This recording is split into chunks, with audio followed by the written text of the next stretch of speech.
Mega 24 நேயர்களுக்கு என்னுடைய வணக்கம். நான் உங்கள் சித்த மருத்துவர் டாக்டர் வி. சிந்து. மருந்தில்லா மருத்துவம் நிகழ்ச்சியில் உங்களை சந்திப்பதில் மிக்க மகிழ்ச்சி. நாம் இப்போ பார்க்க போகிற தலைப்பு என்னன்னு பார்த்தீங்கன்னா, கர்ப்பப்பையில் ஏற்படக்கூடிய பிரச்சனைகளை பற்றி தான் பார்க்க போகிறோம். இதுக்கு முன்னாடி ஒரு சின்னதாக ஒரு ரெமிடி சொல்கிறேன். அதாவது ஒன் ஆஃப் த பெஸ்ட் மூலிகை, கருப்பையில் ஏற்படக்கூடிய சூடாக இருக்கட்டும், அதில் உள்ள கழிவுகளை நீக்கக்கூடிய முக்கியமான ஒரு மூலிகை அப்படின்னு பார்த்தீங்கன்னா அசோகப்பட்டை. இது நம்மளோட வாழ்க்கையில் நம்ம சேர்க்கும் பொழுது அந்த கர்ப்பப்பையில் வரக்கூடிய சூடாக இருக்கட்டும், கர்ப்பப்பையை இன்னுமே நல்ல ஒரு உரமாக வச்சுக்கிறதுக்காக, ரொம்பவே ஸ்ட்ரென்த்தனாக வச்சுக்கிறதுக்கு இந்த அசோகப்பட்டை அப்படிங்கிறது ஒன்று உதவுது. இப்போ நம்ம கர்ப்பப்பையில் வரக்கூடிய பிரச்சனைகளை பற்றி பார்க்க போகிறோம். அது எதனால் அந்த பிரச்சனைகள் ஏற்படுது, அப்படி பிரச்சனை ஏற்படுதுன்னா அதை நம்ம எப்படி மருந்தில்லா மருத்துவம், அதாவது இது மூலயமா நம்ம எப்படி சரி பண்ணலாம் அப்படிங்கிறத நம்ம இன்றைக்கி பார்க்க போகிறோம். இப்போ பார்த்திங்கன்னா, கர்ப்பப்பை அப்படிங்கிறது ஒரு அத்திப்பழ வடிவத்தில் இருக்கக்கூடிய ஒரு உறுப்பு. நம்ம கருப்பை அப்படிங்கிறது நம்மளோட இதயம், எலும்பு எல்லாத்துக்கூடையுமே சம்மந்தப்பட்ட ஒரு முக்கியமான ஒரு உறுப்பு. அந்த கருப்பை அப்படிங்கிறது சாதாரணமாக பார்த்திங்கன்னா ஒரு 40 ml கெப்பாசிட்டி இருக்கும், ஒரு 8 சென்டிமீட்டர் லாங்கில் இருக்கக்கூடியது. இந்த கருப்பையில் பிரச்சனை ஏற்பட்டுச்சு அப்படின்னா நமக்கு ஒவ்வொரு பிரச்சனைகளாக ஸ்டார்ட் பண்ணக்கூடிய வாய்ப்பும் இருக்குது. எப்போ இந்த கருப்பையில் பிரச்சனை அப்படிங்கிற ஆரம்பிக்கும்? ஆஃப்டர் ப்ரெக்னன்சி, அதாவது நம்ம ஒரு குழந்தைய வளர்க்கக்கூடிய தன்மை, ஒரு குழந்தை உருவாகக்கூடிய தன்மை அப்படிங்கிறது தான் அந்த கருப்பையில் இருக்குது. ஸோ அதுக்கப்புறமா ஒவ்வொரு பிரச்சனைகளாக அந்த கருப்பையில் ஏற்படுறது. ஸோ எதனாலலாம் இந்த பிரச்சனை ஏற்படுது அப்படின்னு நம்ம பார்த்தோன்னா, ஆஃப்டர் ப்ரெக்னன்சி, அதாவது ஒரு குழந்தை பிறந்ததுக்கு அப்புறமா கருப்பையோட தசைகள் வலுவிழக்க ஆரம்பிக்கும். ஸோ அதனால் கருப்பையில் பிரச்சனைகள் ஏற்படலாம். இது போக அந்த கருப்பையில் வரக்கூடிய அந்த சினை முட்டைகளை அதாவது நமக்கு மாதந்தோறும் வரக்கூடிய அந்த மாதவிடாய் அப்படிங்கிற ஒன்றை நம்ம தூண்டுறதுக்கான மருந்துகள் எடுக்கிறோம் அப்படின்னாலும் கருப்பையில் பிரச்சனைகள் வரலாம். அப்படி இல்லைன்னா நம்ம எதனா இர்ரெகுலர் சைக்கிளாக இருக்குது, அதை சரி பண்ணுறதுக்கு மருந்து எடுக்கும் பொழுதோ, இல்லை ப்ளீடிங் எதனா ஹெவியாக போகுது, அதை சரி பண்ணுறதுக்கு மருந்துகள் எடுக்கும் பொழுது ஒவ்வொரு விஷயத்துலையும் நம்மளோட கருப்பை அப்படிங்கிற ஒன்று பாதிக்கப்பட தான் செய்யுது. இந்த மாதிரி ஒவ்வொரு பிரச்சனைகள் கருப்பையில் ஏற்படும் பொழுது நம்மளோட கருப்பை அப்படிங்கிறது வீக்கம் தன்மை, அதாவது அது ஒரு இன்ஃப்ளமேஷன் லெவலுக்கு போகுது. இது ஆரம்பிக்குது. இப்போ கருப்பையில் சாதாரணமாக இருக்கும்போது என்னென்ன மாதிரியான பிரச்சனைகள், அதாவது ஒவ்வொரு குறிகுணங்களாக நமக்கு காமிக்க ஆரம்பிக்கும். ஒன்று வெள்ளைப்படுதல் மாதிரி ஏற்படலாம். அப்படி இல்லைனா ஒரு சிலருக்கு மாதவிடாய் அப்படிங்கிறது அதிக தடை, அதாவது ஒரு 2-3 மாதம் அந்த மாதிரி ஆப்சண்ட் ஆகிறது, இந்த மாதிரியான சிம்டம்ஸ் ஏற்படலாம். அப்படி இல்லைனா அப்படியே மாதவிடாய் ஏற்பட்டாலுமே அவங்களுக்கு அதிகப்படியான குருதிப்போக்கு இருக்கலாம். அப்படி இல்லைனா மாதவிடாய் முடிஞ்சதும் அதை இடையில குருதிப்போக்கு அப்படிங்கிற ஒன்று ஆரம்பிக்கலாம். இந்த மாதிரியான குறிகுணங்கள் ஆரம்பிச்சது அப்படின்னாலே கருப்பையில் பிரச்சனைகள் ஏற்பட ஆரம்பிச்சிருச்சு அப்படிங்கிறது அர்த்தம். இதை நம்ம நார்மலாக நிறைய டெஸ்ட் பண்ணி பார்த்துக்கலாம். ஒன்று இப்போல்லாம் யூஎஸ்ஜி பார்த்துக்கிறாங்க, இல்லை சிடி ஸ்கேன் பார்த்துருக்காங்க, இல்லை லேப்ரோஸ்கோபிஸ் அந்த மாதிரி பார்க்குறாங்க. அது மூலயமா பார்க்கும்போது யூட்ரஸோட நிலை எந்த மாதிரி இருக்குது அப்படிங்கிறத நம்ம கண்டுபிடிச்சிடலாம். இது போக வேறு ஏதாவது யூட்ரஸில் பிரச்சனைகள் இருக்கா, அதாவது அடினோமயோசிஸ் அப்படின்னு சொல்லுவாங்க. அதாவது கருப்பையில் உள்ள இன்னர் லேயர் அதிகப்படியாக வளரும். அது வளரும் பொழுது நமக்கு வரக்கூடிய ப்ளீடிங் அப்படிங்கிறது, குருதிப்போக்கு அதிகப்படியாக இருக்கும். அது கூட அந்த குருதிப்போக்கு வரக்கூடிய டைமில் பெயின், வலி அப்படிங்கிறது ரொம்பவே தாங்க முடியாத அளவுக்கு இருக்கும். இது கூட பெல்விக் பெயினும் சேர்ந்து வரும். இந்த மாதிரியான கண்டிஷனாக இருந்தால் கண்டிப்பாக அது அடினோமயோசிஸ் கண்டிஷனில் போகும். இது போக எண்டோமெட்ரியோசிஸ் அப்படின்னு சொல்லுவாங்க. அதாவது யூட்ரஸில் உள்ள எண்டோமெட்ரியம் லேயர் அதிகப்படியாக வளரும்பொழுது பேஷண்ட்ஸ் ஒரு சிலர் சொல்லுவாங்க, ரொம்ப தாங்க முடியாத வலியாக இருக்குது, அந்த டைமில் என்னால் ஒரு வேலையும் செய்யவே முடியல அப்படின்னு சொல்லுவாங்க. அப்போ அவங்களுக்கு எல்லாமே அந்த எண்டோமெட்ரியோசிஸ் கண்டிஷன் அப்படிங்கிறது ஒன்று வரலாம். இதெல்லாம் வர்றதுக்கான காரணம் ஒன்று, அவங்க மாதவிடாய் வர வைக்கிறதுக்கு எதனா மாத்திரைகள் அந்த மாதிரி எடுக்கும்போது வரலாம். இது போக அவங்க கருப்பையை சரிவர பராமரிக்கலை, அதாவது சைக்கிள் எல்லாமே இர்ரெகுலராக இருக்குது, அதில் எதனா ஒரு அலட்சிய போக்கு இருக்குது அப்படின்னா கண்டிப்பாக அந்த எண்டோமெட்ரியம் அப்படிங்கிறது ரொம்பவே டெப்த் ஆகும். இது போக ஹார்மோன் எதனா இம்பேலன்ஸ் ஆகுது அப்படின்னாலுமே எண்டோமெட்ரியம் அதிகப்படியாக வளரும். ஸோ இதனாலையுமே அவங்களுக்கு அந்த பெயின் அப்படிங்கிறதும் வரலாம். இதை தொடர்ந்து அவங்களுக்கு இர்ரெகுலர் சைக்கிள்ஸ் அப்படின்னு சொல்லலாம். இது போக யூட்ரைன் பாலிப்ஸ், அதாவது சின்ன சின்ன கட்டிகள் மாதிரி வரும். இந்த பாலிப்ஸ் இருக்குது அப்படின்னாலே அவங்க மெயினாக சொல்லக்கூடிய ஒரே குறிகுணம், அதாவது இடையில எனக்கு ஸ்பாட்டிங் மாதிரி ஆகுது, ப்ளீடிங் ஆகிறது இல்லை, இடையில எனக்கு வந்து மைல்டாக வந்துட்டு ஒரு ப்ரௌன் கலரில் ஸ்பாட்டிங்ஸ் மாதிரி இருக்குது அப்படின்னு சொல்லுவாங்க. இதெல்லாம் போக ஃபைப்ராய்டு அப்படின்னு சொல்லுவாங்க. ஃபைப்ராய்டு அப்படிங்கிறது ஒரு நான் கேன்சரஸ் க்ரோத் தான்.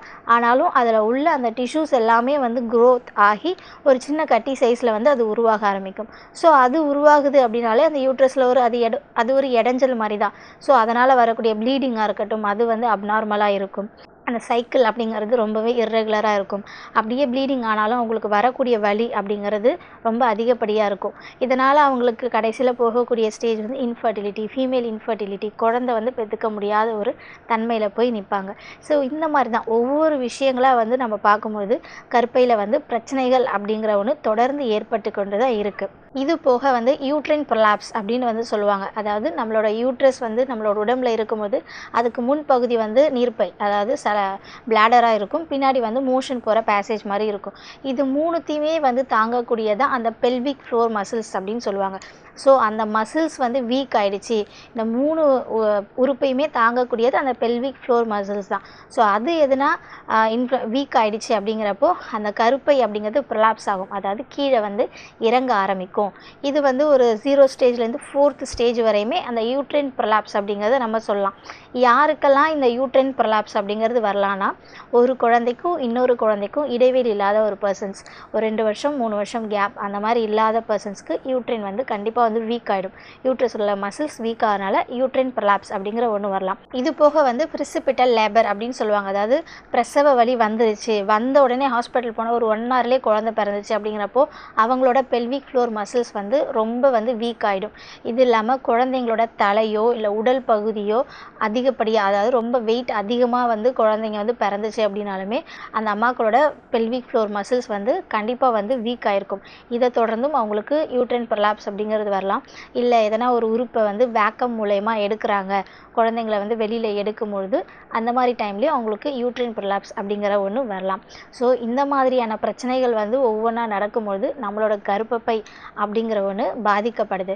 இந்த மாதிரி இல்லாமல் நம்மளோட கருப்பையை வந்து எப்பொழுதுமே நம்ம சுத்தமாக வச்சுக்கணும், நம்மளோட சைக்கிள்ஸ் எல்லாமே வந்து ரெகுலராக இருக்கணும் அப்படின்னா என்னென்ன மாதிரியான முறைகளை வந்து பின்பற்றலாம் அப்படிங்கிறது நம்ம பார்க்கலாம். இது போக நம்ம வீட்டிலே வந்து கிடைக்கக்கூடியது பூண்டு, பெருங்காயம், கருப்பட்டி, இது மூணுமே வந்துட்டு ஒரு ஈக்குவல் குவான்டிட்டி எடுத்து அரைச்சி நம்ம ஒரு மெழுகு மாதிரி ஒரு பதத்தில் வரும். அந்த மெழுகை வந்து காலையிலையும் நைட்டும் சுண்டக்காய் அளவு நம்ம சாப்பிட்டு வரணும். இது எப்போ சாப்பிட்லான்னா, நமக்கு ப்ளீடிங் ஆகக்கூடிய அந்த மென்ஸ்ட்ரேஷன் அப்போது நம்ம சாப்பிட்டோம் அப்படின்னா கர்ப்பப்பையில் உள்ள அழுக்கு எல்லாமே வந்துட்டு ப்ளீடிங்காக வந்து வெளில வரும். ஸோ இது மூலமா நம்மளோட கர்ப்பப்பை அப்படிங்கிறவனை நம்ம சுத்தமாக வச்சுக்கலாம். இது போக வந்து நம்மளோட மலை வேம்பாதி தைலம், சித்த மருந்துகளில் வந்து அதாவது குழந்தை இல்லாதவங்களுக்கு கூட இது வந்து குழந்தையை கொடுக்கக்கூடியன்னு சொல்லுவாங்க, மலை வேம்பாதி தைலம். அந்த தைலத்தை வந்து ஒரு 15லிருந்து 30 ml வந்து எடுத்துக்கணும்.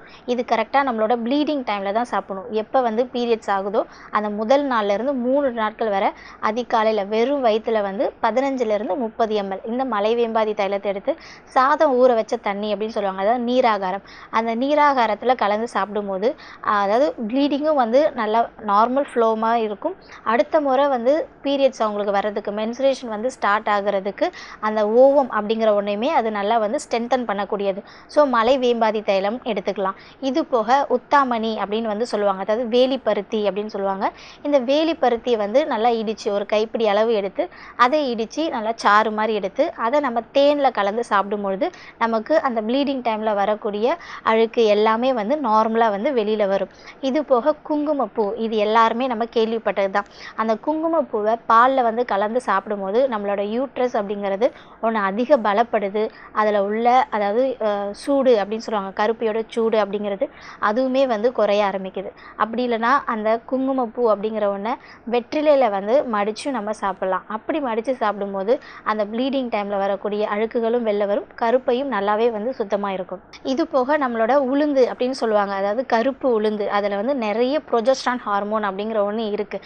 இதுதான் வந்து நமக்கு அந்த ப்ளீடிங் டைமில் வந்து ஹெல்ப் பண்ணக்கூடிய ஒரு ஹார்மோன். இந்த ப்ரொஜெஸ்ட்ரான் நிறைஞ்ச உணவு தான் இப்போ உளுந்து அப்படிங்கிறது. இது வந்து நீங்கள் உளுந்த வடையாக இருக்கட்டும், இல்லை உளுந்து வந்து இரவு நேரங்களில் ஊற வச்சு காலையில் அந்த தண்ணியும் வந்து எடுத்துக்கலாம்.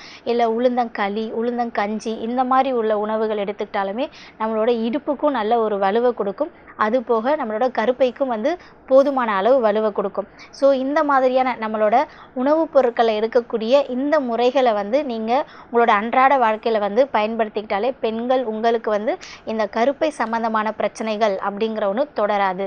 ஸோ இந்த மாதிரி எதனா ஒன்று நீங்கள் வந்து உங்களோட ஃபுட் ஹேபிட்டில் வந்து கண்டிப்பாக ஆட் பண்ணிக்கோங்க. உளுந்து அதெல்லாமே முன்னாடி தான் நம்ம எடுத்துகிட்டு இருந்தோம், இப்போ எதுவுமே எடுக்கிறது கிடையாது. இது கூட நல்லெண்ணெய் அந்த மாதிரியான உணவுகளும் எடுத்துக்கலாம். ஏன்னா நல்லெண்ணெய்ங்கிறது இடுப்புக்கு ரொம்ப வலுவை கொடுக்கக்கூடியது. இந்த மாதிரியான உணவுப் பொருட்களை நீங்கள் ஆட் பண்ணிக்கிட்டீங்க அப்படின்னாலே இந்த கருப்பை சம்பந்தமான பிரச்சனைகள் அப்படிங்கிற ஒன்று வராது. இது மாதிரி இன்னொரு எபிசோடில் உங்களை கண்டிப்பாக நான் சந்திக்கிறேன். நன்றி, வணக்கம்.